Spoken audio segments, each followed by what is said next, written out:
In a strange place surrounded by lush forests and distant mountains, there are a lot of people dressed up like adventurers. They are, in fact, adventurers in a tower. They are minding their business when they hear a small voice calling all the humans to pay attention. And when they turn around, they find a talking cat trying to sell them something. The adventurers are surprised to see a wandering merchant cat, and they are smitten by his cuteness. They ask him what he is selling, and the cat shows them a cherry tomato. The humans are not impressed with the product after having high hopes for the cat. They were hoping for something grander, like legendary weapons or mysterious potions. A common cherry tomato was something that they could eat whenever they wanted to. But the cat tells them that they would be foolish if they judged the tomatoes before even appraising them. He claims that the tomato he was selling was nothing extraordinary, and they should check its status window to learn about its special features. The humans are curious, and they look at the status window of the magical cherry tomato. It could increase 0.1 MP for 10 minutes, and it could immediately burn 10 grams of fat when eaten.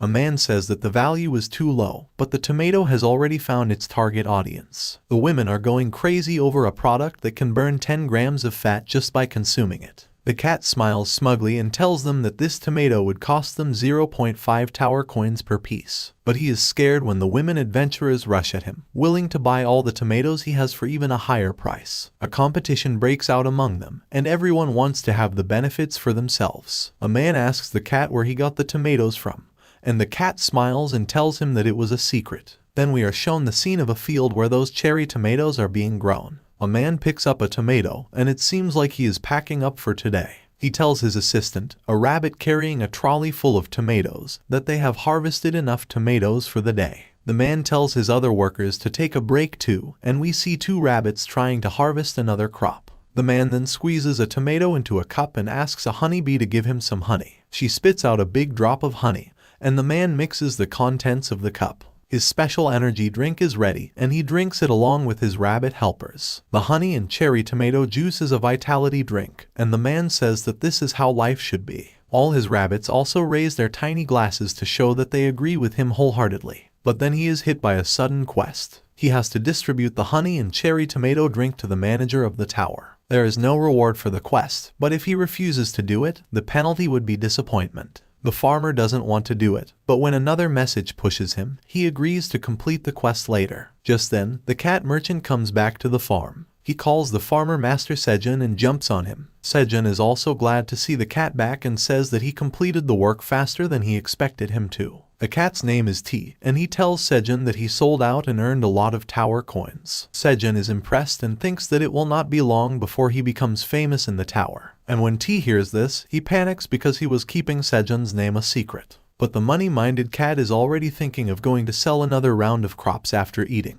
as he wants to earn a lot of money. As T rushes to a black rabbit, asking him to refill his supplies, Sejun asks him to rest for a bit longer. The black rabbit shows exceptional skill at fishing and catches a few fish for T. Sejun watches T and thinks that he is addicted to earning money, but then he suddenly remembers something he had almost forgotten. Sejun takes a piece of charcoal and makes a symbol on a stone wall. The wall is half full of the same letter, and this one was the 30th. Sejun says that it has been 150 days today. He introduces himself as Park Sejun, and his class is a tower farmer. Sejun is going to harvest the crops, and the black rabbit and T jump on his shoulders and say that they will help him too. Sejun thinks back about how he has been in the tower for 150 days since he got lost. He looks at his fields, with different types of crops growing and rabbits and bees helping him out. And then he gets ready to do some work too. He then begins telling the story of how he survived after getting lost in the tower. 10 years ago, on an ordinary day, a 99-story black tower suddenly appeared in the middle of Gangnam.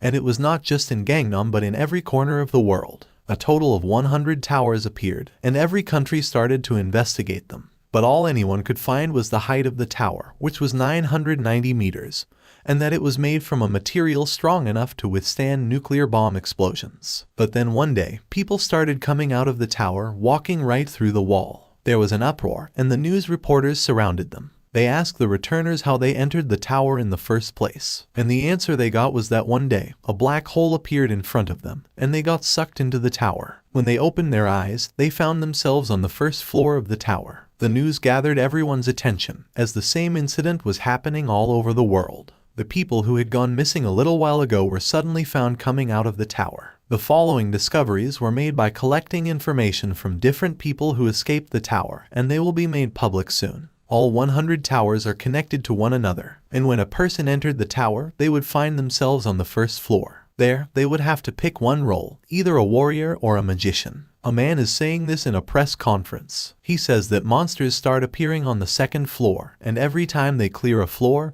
they get different rewards. And if they were lucky enough, they would get a ticket like the man has. It was an item, and a rare one at that. People who were sucked into the tower were called the Awakened, and they could enter and exit the tower as they pleased. But if any ordinary person wanted to enter the tower, they would need this ticket. But it did not mean they could also climb up the floors of the tower. The reporters ask him what makes him think that people would volunteer to go into the tower, which had dangerous monsters. And the next question is, what was the purpose of the tower's appearance? The man does not know the answer to the second question, but he is going to tell everyone why one would go to the tower. On his cue, a woman comes forward with a small treasure box in her hand. And when she opens it, a heap of gold and jewels is piled up on the floor. The reporters stand up in shock, and the man on the podium tells them that he is sure of one thing. Going up the tower will give them money. This was all a way to get people interested in entering the tower. The Awakened Association had the monopoly over the tickets, and they were charging a ridiculously high amount of money for them. The news of the ticket prices rising from 150 million to 200 million won is live, and a woman is watching it on her smartphone. She is in a mall shopping for vegetables and starts talking with the cashier. She complains that people were putting their lives on the line to make money in the tower, but it was too much for them to charge $200 million for one ticket. She asks the young cashier if he agrees with her, and he nervously tells her that she is right. He was Sejun, 26 years old, and trying to save money for something special. He calculates his savings and finds that after deducting all his expenses, he had about $12 million to spare. He wonders how he could keep his dream alive if the prices for the tickets increased again. He is walking home after his job, and he asks himself, when will he be able to buy a ticket? But he knows that the better question was if he would ever be able to buy the ticket. He is tired of hustling so hard for money, but then he snaps out of his despair. He shouts at himself to keep his spirit up and not give up.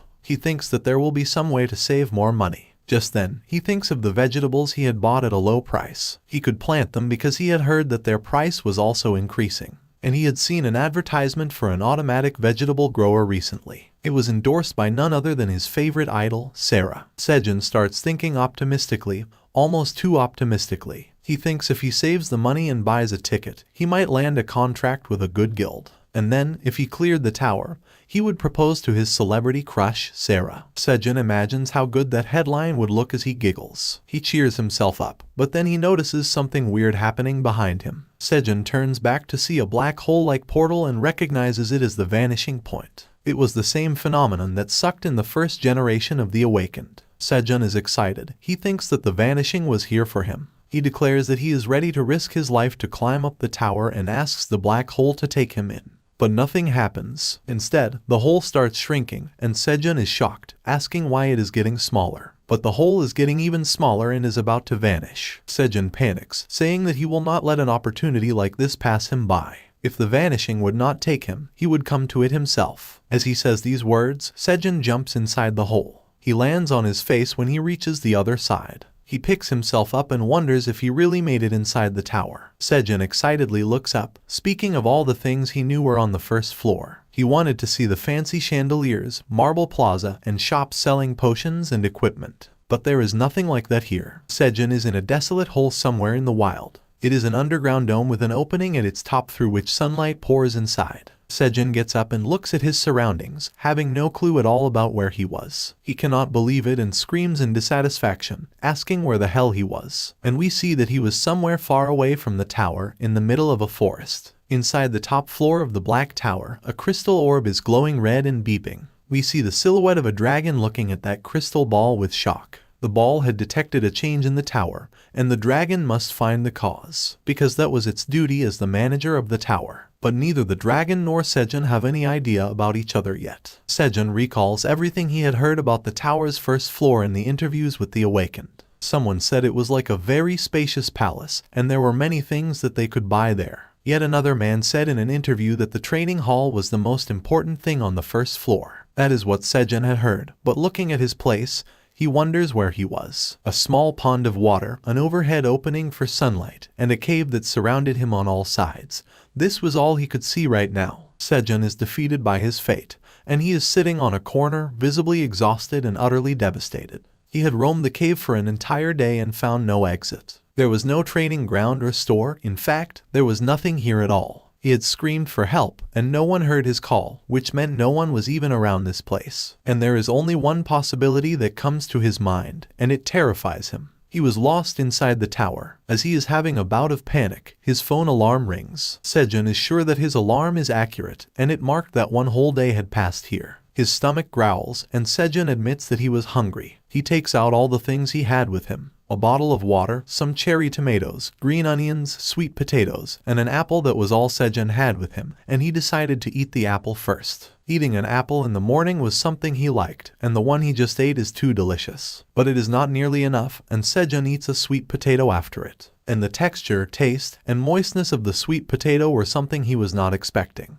It was much better than he expected it to be, even though it was raw. But because he was talking while eating, he choked on the sweet potato and drank water to swallow it. Then he lies down and thinks that it was a good meal. Sejun looks at the open roof of the cave and wonders how long he will stay here. He must find a way to escape before he runs out of food. He looks at the small amount of food he has and wonders how long it will last him. At this rate, he will die of starvation if he is not rescued. But Sejun kicks that thought out of his mind, determined that he will not die like this. It was his dream to get into the tower, and now that he was finally here, he was not going to die right away. He has an idea when he sees the apple core. Sejun takes it and plants it in the soil. Then he takes a green onion and snaps it near the base. He plans to eat the leaves as food and plant the roots to get more crops. He also takes 3 tomatoes and 2 sweet potatoes and plants them. Whatever is left now will be his food till the crops grow. Sejun says that he will do anything it takes to survive, that is, until his crop plants grow up. He addresses them and says that he will wait for them, they are his future. But just then, Sejun hears the scream of a monster that makes his hair stand on end. He is shocked. What he just heard was the sound of a monster. But there were no records of monsters on the first floor. And then everything turns dark, and Sejun looks up to find something even more shocking. The moon has eclipsed the sun, and Sejun knows that it was a blue moon. He hears the deafening scream of the monster again, and his body cannot take the pressure the scream puts on it. And just as the screams stop, Sejun notices a black dragon flying in the sky. He is mesmerized by the black dragon and says that it is beautiful. Then he loses consciousness and goes into a deep slumber. But something strange is happening with his green onions. They start shimmering at the top, and new growth starts. Sejun is woken up by his alarm, and his head is still aching. He looks at his phone to see how long he slept. And he gets startled when he finds that he was unconscious for 2 whole days. Because he slept for 2 days on hard ground, his back is aching, and he is much more tired than before. But as he sits down, complaining that his whole body is hurting, his back gets some support. Sejun turns back to see a plant and wonders where a tree came from. But then he looks at it again and finds that it was a green onion plant, the same one he had planted. All of them had grown, and they were gigantic. Sejun is perplexed. He wonders if green onions could grow this big in just 2 days. He realizes that this unnatural growth must be a property of the tower. He had seen a documentary that taught how the growth of plants was dependent on the environment. And he is sure that the tower's power has affected the green onions. Sejun is hit by the realization that maybe other crops are also ready now. And as he excitedly checks them, he finds that tomato seedlings have also emerged from the ground. He is excited about his plants growing, but then he notices that the green onion plants are blocking sunlight. He decides to cut them off so that his tomato seedlings can also get sunlight. He breaks the green onions a fair bit above their base, and it is a harder task than he thought. Sejun has finished harvesting, and he wonders what the green onion leaf would taste like. He takes a bite and burns his mouth because the leaf was spicier than anything he had tasted before. He splashes his mouth with the water of the pond, complaining that the leaf is much more spicy than the original one. But even though his mouth was scorched, his stomach did not feel the heat. Sejun thinks that he can get used to this, and whenever he needs something spicy, this will be great. He decides to dry the other green onions and save them for later. He goes back to his regular sitting spot, a rock in the center of the cave, and starts eating tomatoes. The sun never set in the tower, but occasionally there were instances where the moon eclipsed it. And this phenomenon was called the blue moon. But the blue moon did not happen until the 10th floor. Sejun believed that he was somewhere on the 1st floor, but now he is not sure. And what was even more confusing was the dragon. It was not an illusion, and Sejun does not know which floor it was found on. When the tower appeared 10 years ago, one of the major guilds, called the Phoenix Guild, cleared the 37th floor. It was an achievement that has not been topped yet. And because of this, the information about floors 30 to 37 was kept secret from the world. But there was plenty of information about the floors below 30. The floors until the 10th floor had skeleton monsters, from 11 to 20 it was goblins, and from 21 to 30 it was orcs. Sejun had heard some rumors about spider monsters being found on floors above 31, but there was no surety of the news. Yet he had never heard anything about a dragon. He had never heard of anything mildly similar to it, not even lizard monsters. Sejun is lying down as he wonders if he is on a floor so high that no one has yet reached it. But then water drops fall on his face, and Sejun gets up. Was it raining in the tower? He had heard that the weather was almost always pleasant, and as he looks up, the sky is clear too. But he spots something moving very fast and gets scared that it is a monster. But the creature he just saw comes forward, and it is a cute rabbit drooling over Sejun's crops. Sejun is surprised and wonders if the rabbit was a monster too. The rabbit jumps down the hole, and Sejun rushes to catch it. But the rabbit uses his head as a stepping stone and lands safely on the ground. He hops to the green onion plants, and Sejun realizes that the rabbit was something extraordinary. The rabbit points at the green onion plants, and Sejun asks if he wants to eat them. The rabbit gives his response, and Sejun understands that he wants to eat. He breaks the leaf of the green onion and gives it to the rabbit, who gladly takes it. He eats it greedily, and Sejun tells him that he could have more if he liked it. And then Sejun notices that the plants have already grown back. At this rate, he will have to harvest them twice daily. But the rabbit starts saying something loudly, and Sejun finds he is not talking to him. He looks above, to the entrance of the cave, and finds another rabbit coming towards them. She lands and hands the first rabbit a straw hat and a watering can, and they both stand in front of Sejun. Sejun is surprised to see another rabbit, but then he thinks that the two are somehow related. He asks the rabbits if they are married, and they tell him that he is right. Sejun starts thinking of keeping a diary of his life in the tower, and on the first page of that diary, there will be the story of a rabbit couple who joined him in the cave. The rabbit couple starts working for Sejun, and their job is to help him raise and harvest the crops. They are chatting with each other as they do their jobs, and Sejun can tell that they are a great couple, even though he does not understand them. But he wonders how it came to this. Yesterday, after the rabbits introduced themselves to Sejun, they told him that they wanted to live in the cave, and they looked too cute as they tried to persuade him. Sejun felt that he might die from a cuteness overdose and accepted their request with a condition. He told the rabbits that they could not live here for free. If they helped him in farming, he would consider letting them stay.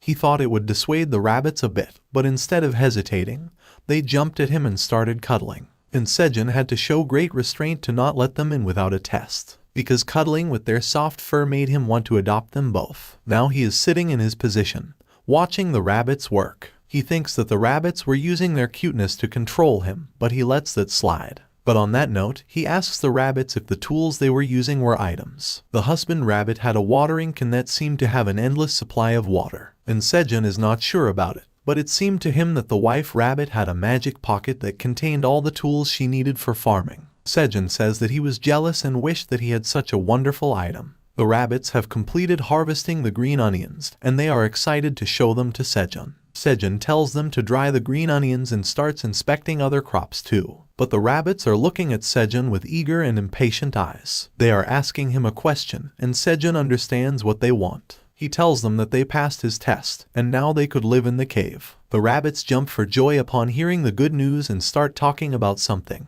They rush to a corner of the cave, and Sejun wonders what they are up to now. The wife gives her husband a shovel, and he starts digging. And in no time, he creates a home for himself and his wife. The wife places a floral wreath on the door to their new house and welcomes her husband to enter. But he is exhausted from digging and building a house and can barely stand. Sejun approaches them and says that the husband rabbit was great for making a house so quickly. The husband rabbit gives him a thumbs up, but then he feels his wife's hand on his shoulder. She is blushing and cutely pointing at the door, and the husband is terrified. He is scared, but his wife drags him along for some sweet lovemaking. Sejun hears the sounds coming from their house and wishes the husband all the best. But he is crying inside, as he is jealous of him for having a wife. That jealousy does not last long, and Sejun walks back to his spot. He says that it was boring to be alone in the cave, and now, thanks to the rabbits, he had someone to help him and something cute to look for. As he says this, Sejun lies down on the dried onion leaves. Smoke starts rising from under his back, and Sejun feels something hot on his back. He jumps into a standing position and rolls on the ground, feeling that his back is on fire. He is wondering what just happened as he gets up, and he sees the reason behind it. The plastic water bottle filled with water was acting as a lens and burning the dried onion leaves. Inspiration finds Sejun, and he goes into full wild survival mode. He starts acting like the host of a popular survival show. He says that the environment in the tower was hard, but he did not give up. He had a plastic bottle and dried green onions that helped him survive. Coming back to his normal self, Sejun says that he can use the plastic bottle as a convex lens to start a fire. He had learned that from a famous survival show, but it does not work, and Sejun starts to cry and whine. The leaves only gave out a little smoke but did not catch fire. As he sighs, thinking about what he's doing wrong, a small spark lights up, and Sejun has found the missing piece. The rabbits come out of their house and spot Sejun doing something they do not understand. He is blowing wind on the pile of dried leaves,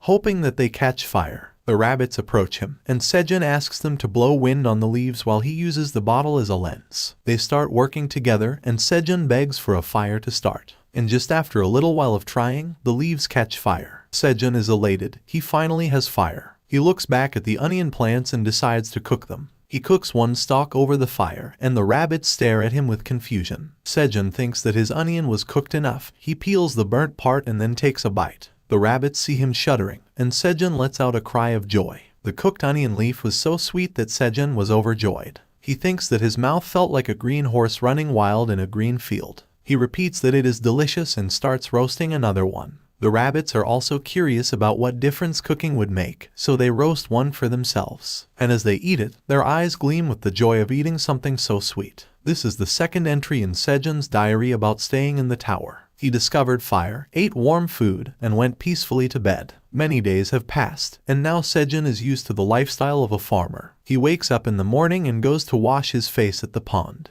He returns to his crops, and now the cherry tomato and sweet potato plants have also grown considerably. He has completed harvesting the green onions for the day. Also, he has finished watering the tomato and sweet potato plants. Sejun is now all set for the day, and he feels really good. A lot of things have happened in the past few days. After he discovered fire with the help of rabbits, they made torches out of green onion leaves and put them around the cave. That helped him roam around the cave easily, especially in the dark areas like the pond. He was near the pond with a torch in his hand when he saw something moving in the water. A fish jumped out of the water, and Sejun was so startled that he barely dodged its open mouth. The fish had jumped with too much power and found itself on land, not able to return to the water. This was the first time Sejun had seen it. He wonders if the fish was attracted to the light of the torch, and his intuition is proved correct. And just like that, Sejun discovered fish in the cave. He kills the fish and roasts it over the fire. Even though he has no seasoning, the fish is really tasty. Sejun finds the rabbits drooling as he eats the fish and asking for their share. He is shocked. He had not expected rabbits to be meat eaters, but since they were basically monsters, he thinks it was natural. 2 days after that, the blue moon showed up,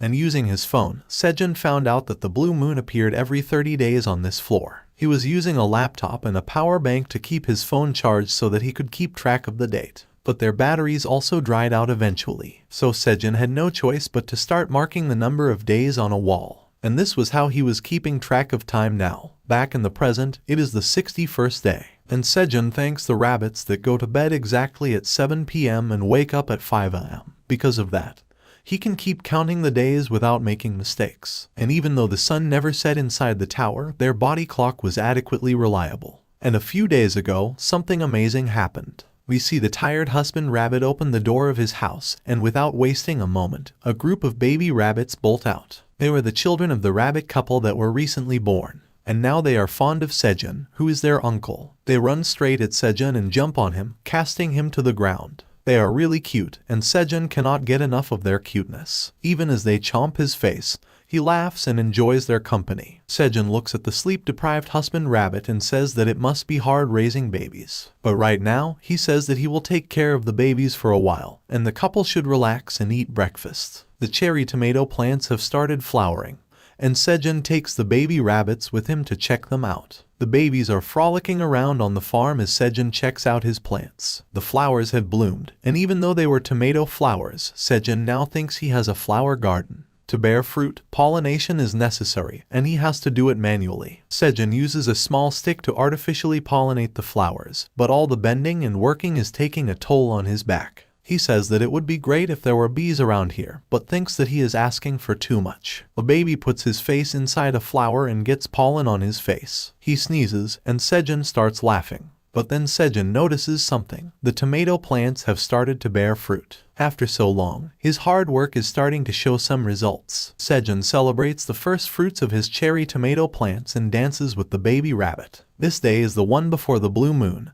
and as it is about to approach, Sejun makes preparations to survive it. He puts out the fire and stores a small amount of burning leaves under huge boulders. He is wearing makeshift clothes made from onion leaves and thinks that it will be enough to stay warm and hidden. The rabbits also head back to their homes as the time for the blue moon draws near. There is something scary that happens whenever the blue moon occurs, and Sejun is confident that they are going to survive it like the previous ones. He thinks it's going to be a piece of cake and goes into hiding. The blue moon starts, and monsters start screeching throughout the forest. Sejun is not afraid, but he is tired and hopes that the blue moon ends soon. To prepare for an unlikely situation, he has already hidden the things with a strong odor and is now hiding in a corner. But since it is hard to tell how much time has passed, he is getting tired of waiting. The monster cries do not help either, they are far away, but they can still make him shiver. As he hopes that this blue moon also passes without incident, he hears a loud roar. It was different and more intense than the voice of other monsters, almost like it was close to him.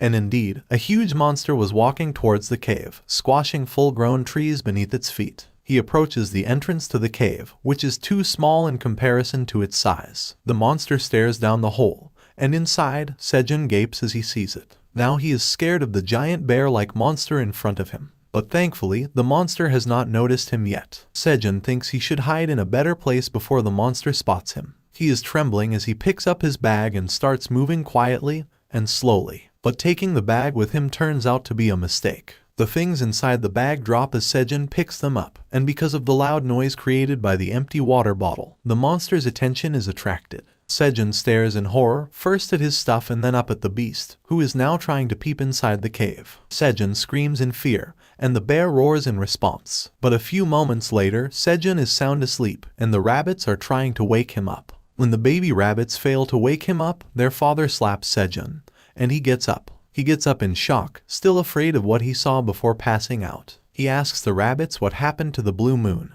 and as he looks around, he realizes that it was over. The husband rabbit tells Sejun that he was unconscious when they found him, and he says that he passed away when he saw a monster. But he himself wants to know what happened after that. When he saw the monster trying to force his entry into the cave, he was terrified and could not move. The monster roared, and he passed out. Sejun remembers it and shivers. He almost lost his life at the hands of that monster. He is feeling cold, and the wife rabbit creates a big fire and a blanket of onion leaves. Sejun sits in front of the fire with the baby rabbit snuggled up with him. The wife's rabbit also brings him roasted fish, and Sejun thanks her. As Sejun is eating, he realizes that the monster has noticed this place. It may have been because of another monster or because it could not get inside the cave because of the small entrance, but the monster left without causing harm. But there was no guarantee that if it came the next time, he would stay safe. He thinks that he got lucky this time, but it may go differently next time. After everything he has done to survive, he does not want to die, and he thinks that what he could do right now is eat well and survive. Sejun is eating his fish when the husband rabbit comes to him, wanting to show him something. Sejun follows him and finds something unbelievable. A cherry tomato was ripe, but it was nothing like he had expected. It was blue and glistening in the sunlight. Sejun is shocked, but the blue color is not the first thing he notices about the fruit. He bows down and tries to pick up the big and ripe fruit, and then he wonders why it was blue. He wonders if the tomato is ripe, and just then, something appears in front of him. A window opens up in front of Sejun, and it tells him that he has completed the quest to harvest a fruit containing the energy of the blue moon. Sejun is shocked. He cannot believe that the thing in front of him was an actual message window. The message on the window changes, and now it says that the manager was interested in him because of his amazing achievements. It was keeping a keen eye on Sejun, but it was not happy. Sejun is confused. Why would the tower manager not be happy with him? And the husband rabbit does not know anything that is going on. Sejun is informed that he was not a duly invited guest, and the tower manager has accepted it as a blunder it wants to hide. Sejun is shocked and asks the window what it means. Was it a mistake that he ended up in the tower? He lashes out, saying that after he spent more than 2 months in this place, the tower manager dared to say that it was a mistake. He says that if that were the case,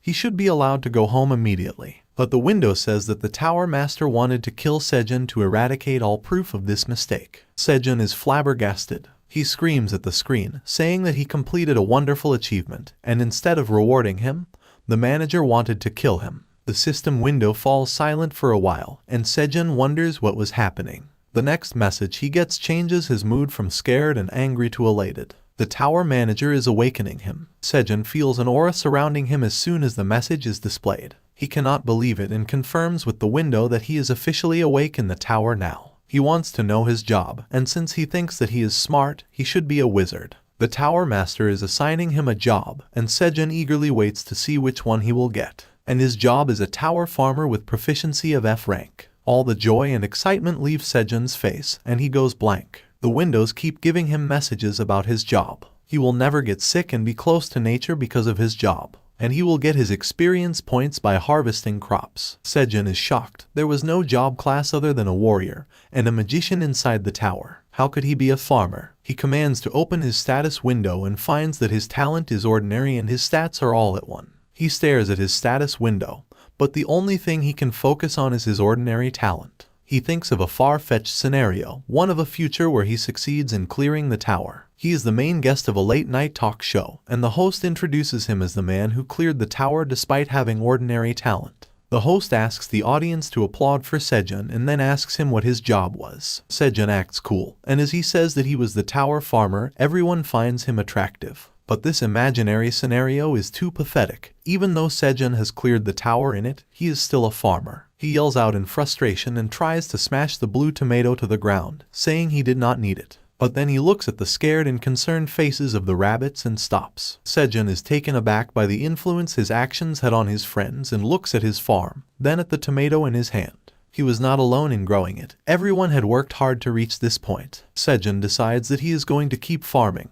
and the rabbits are happy. He looks at the blue tomato in his hand, and an information window opens up, telling him about the tomato. It was a magical cherry tomato, imbued with the power of the blue moon. Not only was it tasty and nutritious, but when consumed, it would increase 0.05 MP permanently. Sejun is shocked. The tomato in his hand was actually an item. Even though the effect was small, it was permanent, and it could boost one's stats. Sejun is amazed by himself. He grew something as great as this. But the tower manager is watching him, and he is not satisfied with how things are going. As Sejun thanks the rabbits and celebrates with them for achieving this feat, a message window pops up in front of him. A quest had been triggered. He had to offer the blue cherry tomato to the manager. The reward for the quest was a job-related skill, and the penalty for refusing was death. Sejun reads the entire message, and when he reads that the penalty was death, he is scared. He asks the window if it wasn't a joke, and if it was in poor taste. With that, this video ends. Tell us what you liked about this story in the comments. And please don't forget to like and subscribe to see the next part of this story and more manhwa recaps like this.